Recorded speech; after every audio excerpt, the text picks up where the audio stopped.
পৃথিবীর ইতিহাসে এমন কিছু শাসক ছিল যাদের শাসনকার্য আজও গোটা বিশ্বের মানুষকে অবাক করে। তাদের মধ্যে অন্যতম হলো চেঙ্গিস খান। চেঙ্গিস খান হলো মঙ্গল সাম্রাজ্যের প্রতিষ্ঠাতা এবং ইতিহাসের অন্যতম এক সেনাপতি।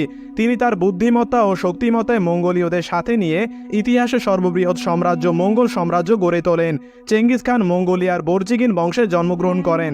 তিনি এক সাধারণ গোত্রপতি থেকে নিজ নেতৃত্ব গুণে বিশাল সেনাবাহিনী গড়ে তোলেন। এই শাসক মঙ্গলদের জন্য মহান হলেও পৃথিবীর ইতিহাসে এক নিকৃষ্ট শাসক হিসেবে পরিচিত, কেননা তিনি তার সময় পৃথিবীর অনেক স্থানে বহু ধ্বংসযোগ্য কাজ চালিয়েছেন এবং অতি নির্মম নির্যাতন ও হত্যাযজ্ঞ চালিয়েছেন।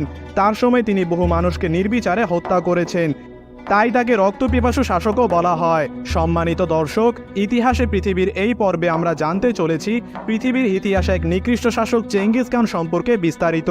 তাই ভিডিওটি না টেনে দেখার অনুরোধ করছি। আর আপনি যদি আমাদের চ্যানেলে নতুন হয়ে থাকেন তাহলে অনুরোধ করব